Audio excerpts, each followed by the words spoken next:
हम इस वीडियो में वैसे स्टूडेंट जो खासकर जाम मिल इस्लामी में वैसे स्टूडेंट्स जो 11 साइंस के लिए एंट्रेंस एग्जाम देना चाहते हैं, इस वीडियो में 2018 में जो पेपर पूछा गया है उसके सॉल्यूशन बताया जाएगा और साथ ही क्वेश्चन पेपर भी आप देख पाएंगे। दूसरा, उससे पहले रिमाइंड कर दे, हमने ऑलरेडी जामिया का 2021, 20 और 19 का पेपर जो है अपलोड कर दिया है। प्लेलिस्ट में जाकर चेक कर सकते हैं, वरना वीडियो के डिस्क्रिप्शन बॉक्स में भी लिंक अपडेट कर दी जाएगी ताकि आप खुद से देख सकें।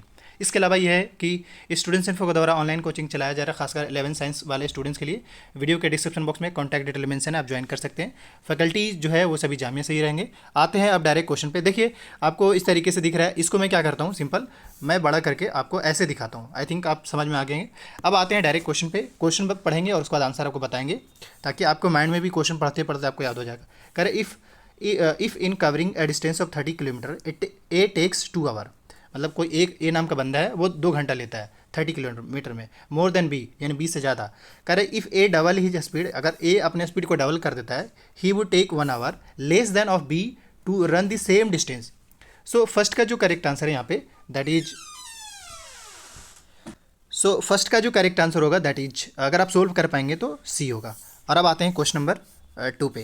क्वेश्चन नंबर 2 ये कह रहा है M and N are two integer such that root of the equation यानी x square plus M x plus 20 into x square plus 17 x plus 9 है। इसको सोल्व करना होगा और आपको बताना होगा कि smallest possible value of M plus N कितना आएगा, वो आपको बताना है। सो 2 का जो करेक्ट आंसर है दैट इज डी है।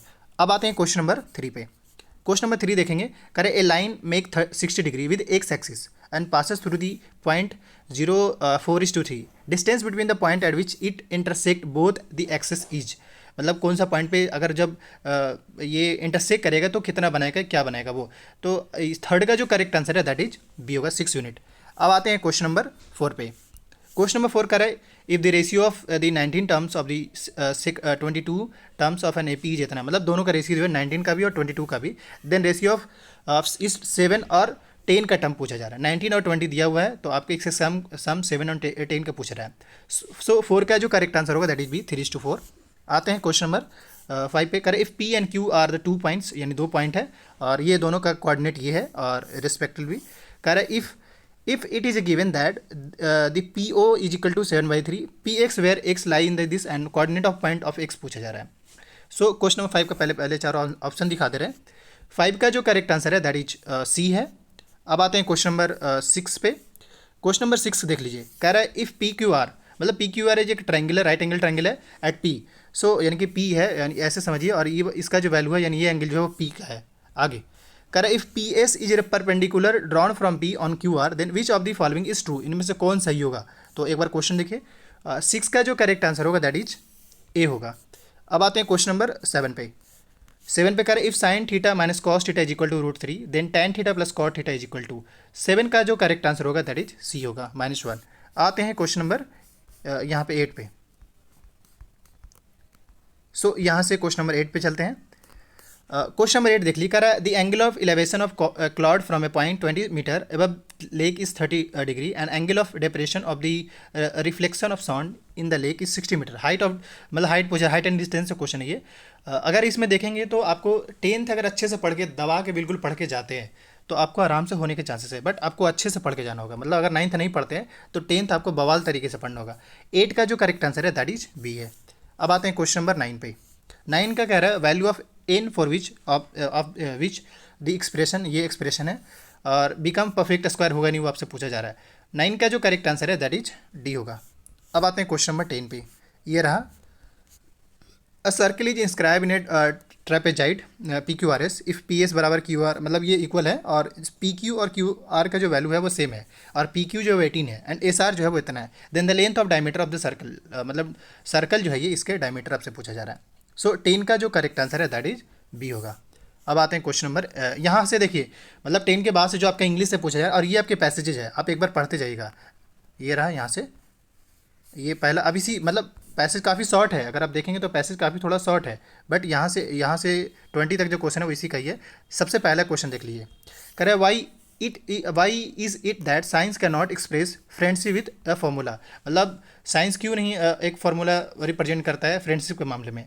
तो 11 का जो करेक्ट आंसर है दैट इज सी होगा, friends is a beyond science mystery, मतलब साइंस से बाहर है फ्रेंड्स। अब आते हैं अगले क्वेश्चन, करें वर्ड मैजिक रिफर्स टू, 12 का करेक्ट आंसर होगा दैट इज डी। अब आते हैं अगले क्वेश्चन पे, क्वेश्चन नंबर 13 ये रहा।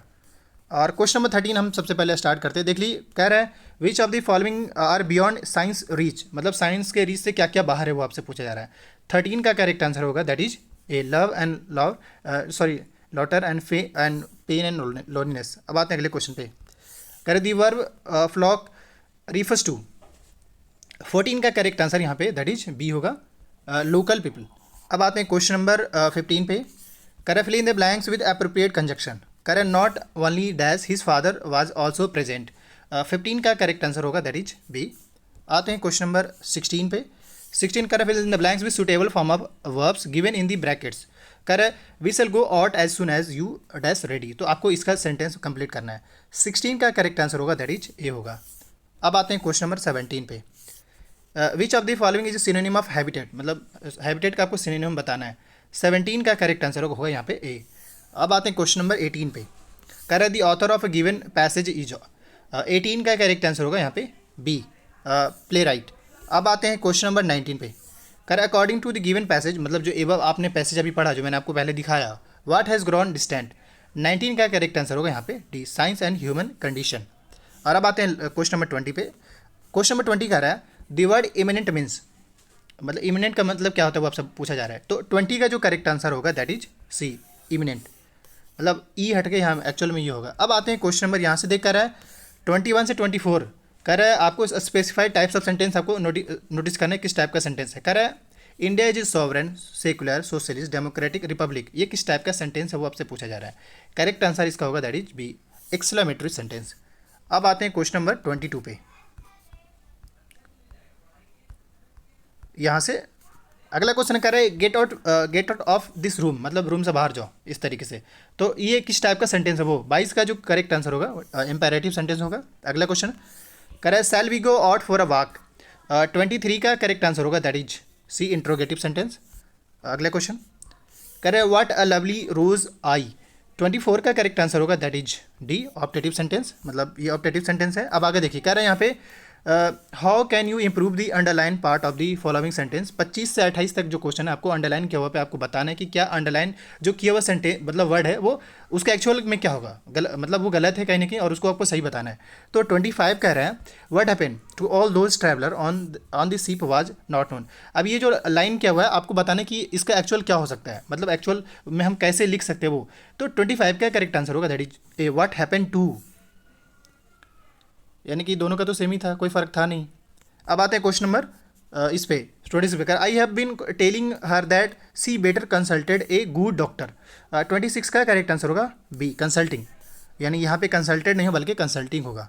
नेक्स्ट क्वेश्चन करे before I could stop him the boy was throwing the box down the stairs. 27 का करेक्ट आंसर होगा यहाँ पे बी, थ्रू। अब आते हैं क्वेश्चन नंबर, मतलब करेक्ट आंसर नहीं बल्कि वो थ्रू लिखा है वहाँ पे। अब 28 का sentence please wait for me, किस टाइप का सेंटेंस वो आपसे पूछा जा रहा है। 28 का करेक्ट आंसर होगा बी, इंपैरेटिव सेंटेंस है। नेक्स्ट क्वेश्चन कह रहा है अरस्तु said man is a social animal. अब आपको इसमें बताना है मतलब ये इसको किस तरीके से, हालांकि इसने बताया नहीं लेकिन फिर भी चलिए 29 का करेक्ट आंसर होगा दैट इज ए, अरस्तु said that man is a social, मतलब आपको ये वॉइस में बताना है, वॉइस नहीं कह सकते बल्कि ये आपके नरेशन का पार्ट है। और अब आते क्वेश्चन नंबर 30 पे, ये रहा यहाँ से 30। अब अगर आप इसमें देखेंगे 30 नंबर कह रहा है what do you expect from me Madhavi said to me, मतलब माधवी ने कहा। अब यहाँ पे क्वेश्चन पहले पढ़ लीजिए और ये 30 का जो करेक्ट आंसर होगा दैट इज ए होगा, Madhavi exclaim what was expected from by her. अब आते हैं क्वेश्चन नंबर 31 पे। कह रहे don't neglect your health Ram said to me. 31 का करेक्ट आंसर होगा दैट इज सी होगा, Ram advise me not to neglect my health.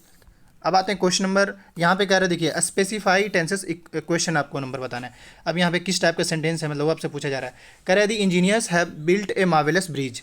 32 का करेक्ट आंसर होगा that is A, simple present tense का सेंटेंस है। नेक्स्ट क्वेश्चन कह रहा I am washing clothes right now. 33 का करेक्ट आंसर होगा that is D, present continuous tense. अगला question कह रहा he was always talking about the greatness all this time. 34 का करेक्ट आंसर होगा दैट इज सी होगा, past continuous tense. Next question कह रहा है change into past perfect tense Jaya is buying a new car. 35 का correct answer होगा that is D, Jaya had a bought a new car. Next question पे आते हैं। कह रहा है the largest state of India in terms of area, area के हिसाब से सबसे बड़ा स्टेट कौन सा है वो आपको बताना है। तो ये बहुत आसान क्वेश्चन है, कह लीजिए करेक्ट आंसर इसका राजस्थान होगा। गलती से यूपी पे मत उलट जाइएगा वरना यूपी उलट जाएगा आपको। तो इसलिए क्योंकि यूपी अलग बात है पॉपुलेशन में ज़्यादा, बट एरिया के हिसाब से राजस्थान है, मजाक मत लीजिएगा इसको। 36 का करेक्ट आंसर जो होगा वो आपका सी मध्य प्रदेश होगा ही नहीं, ऐसे कैसे हो सकता है। अब आते हैं नेक्स्ट क्वेश्चन पे। 37 कह रहा है who won the 2017 women hockey Asia cup held in the month of October November 2017 in Japan. So 37 का करेक्ट आंसर होगा दैट इज सी होगा, सिंगापुर। अब आते हैं क्वेश्चन नंबर 38 पे। सो यहाँ से क्वेश्चन नंबर 38 स्टार्ट होता है। देखिए कह रहा है which of the following countries comes in the African continent. 38 का करेक्ट आंसर होगा दैट इज बी होगा, सीरिया। नेक्स्ट क्वेश्चन कर in which year first 5 year plan was launch in India. मतलब सबसे पहले 5 ईयर जो प्लान कब लॉन्च हुआ था इंडिया में, कब आया था। जैसे 2020 तक ये 2012 तक चला ये 5 ईयर प्लान, 2012 के बाद ये खत्म हो गया। 39 की अगर हम बात करें इसमें तो इसका करेक्ट आंसर सी होगा 1951 पे। अब आते हैं अगले क्वेश्चन पे। अगला क्वेश्चन कह रहा है, एक सेकेंड में फिर से थोड़ा कह रहा है which of the following scheme has not been launch by government of India. 40 का करेक्ट आंसर होगा यहाँ पे that is A startup India. ये मेरे ख्याल से गलत है, स्टार्टअप इंडिया तो इंडिया का स्टार्ट किया ही गया। Stand up India, fly India I think नहीं हो, फ्लाई इंडिया भी होगा, एक बार इस पर आप कन्फर्म हो लीजिएगा, I am not very sure. अगला क्वेश्चन कर रहा है the era of which Mughal empire is consider as the golden age of architecture. ये बहुत इंपॉर्टेंट है, मतलब आर्किटेक्चर बनवाने में, बिल्डिंग बड़े बड़े कंस्ट्रक्शन साइट बनाने में किनको कहा जाता है। तो 41 का करेक्ट आंसर होगा दैट इज बी, शाहजहाँ को। शाहजहाँ ने बहुत सारे इंडिया में यूँ समझिए इमारतें बनाए हैं। अगला क्वेश्चन कर रहा है who are the president of constituent assembly of independent India. मतलब आज़ाद भारत में सबसे पहले आपके असेंबली के प्रेसिडेंट कौन बने थे। तो 42 का करेक्ट आंसर होगा that is A doctor Rajendra Prasad. आते हैं अगले क्वेश्चन पे। कर रहा है Nobel prize 2017 in the field of literature was awarded to. 43 का करेक्ट आंसर है यहाँ पे दैट इज बी होगा, पैट्रिक मोडिनो। अब आते हैं अगले क्वेश्चन पे। BIOS is an acronym of, आपको यानी कि एज ए समझिए फुल फॉर्म पूछा जा रहा है। तो 44 का करेक्ट आंसर होगा basic industry operating system. Next question कह रहा है xerophthalmia occurs due to the deficiency of. 45 का करेक्ट आंसर यहाँ पे डी होगा, विटामिन डी की वजह से। अब आते हैं क्वेश्चन नंबर 46 पे। Following reaction is an example of, ये रिएक्शन है और किस टाइप के, मतलब कौन सा एग्जाम्पल को फॉलो कर रहा है। जैसे 4NH3 + 5H2 ये रिएक्ट करके नाइट्रोजन ऑक्साइड बना रहा है एंड 6 हाइड्रोजन। तो ये बैलेंस में भी है एक्चुअल में, लेकिन 46 का करेक्ट आंसर यहाँ पे सी होगा, रिडॉक्स रिएक्शन है। आते हैं क्वेश्चन नंबर, अच्छा नहीं अभी गड़बड़ हो रहा है यहाँ पे। सी यानी कि फर्स्ट जो है, यानी दोनों सही है, 2 ऑप्शन इसमें सही है, मतलब फर्स्ट भी सही है और थर्ड भी सही है। तो इसका जो करेक्ट आंसर होगा ऑप्शन सी जो है वो करेक्ट होगा। अब आते हैं क्वेश्चन नंबर, यहाँ पे मैंने आपको कितना बता दिया 46। अब आते हैं 47 पे। यहाँ से 47 का रहा बड़ा थोड़ा है तो मैं आपको पूरा दिखाना चाहूँगा ताकि जो है आपको कन्फ्यूजन ना रहे। ये अब आई थिंक जो है ये क्वेश्चन पूरा दिख रहा होगा यहाँ से। ये रहा क्वेश्चन नंबर 47।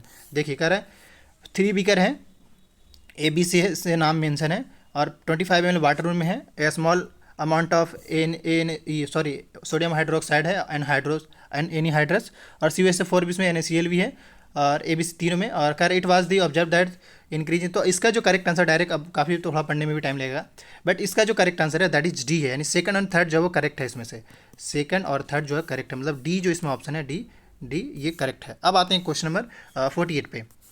देख लीजिए यहाँ पे 48 कह रहा है which of the following does not involve in chemical reaction. 48 का करेक्ट आंसर यहाँ पे दैट इज सी होगा, burning of candle wax and when heated. और अब आते हैं क्वेश्चन नंबर 49 पे। ये 4 आपको डायग्राम है, इन डायग्राम में आपको बताना है कि ये मार्वेलस ब्रिज किस में बन रहा है।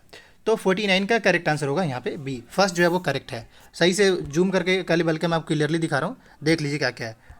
इम्प्योरिटीज़, ये इसका मतलब इम्प्योरिटीज़ है, और इसके अलावा एनोड है, कैथोड है यहाँ पे है। इसके अलावा ये CuSO4 का मिक्सचर उसमें डाला हुआ है। अब आते हैं लास्ट क्वेश्चन पे, मतलब 50 पे, लास्ट नहीं। ये कह रहा है a sample of oils of soil is mix with water and allowed to settle the clear supernatant solution turn the pH paper yellowish orange which of the following would change the color of pH। तो इसमें से कौन जो वो pH का जो value change कर देगा। 50 का करेक्ट आंसर यहाँ पे बी होगा, विनेगर। तो अब जो मैंने 50 तक कर दिया, अब इसका सेकंड पार्ट जो होगा वो अगले वीडियो में आएगा, मतलब 51 से लेकर के 100 तक। उसका लिंक भी वीडियो के डिस्क्रिप्शन बॉक्स में मिल जाएगा, देख लीजिएगा। Thank you. आने वाले जो भी अपडेट आते हैं उसको लेकर अपडेटेड रहना चाहते हैं तो आप इस यूट्यूब चैनल को जरूर सब्सक्राइब कर लीजिए।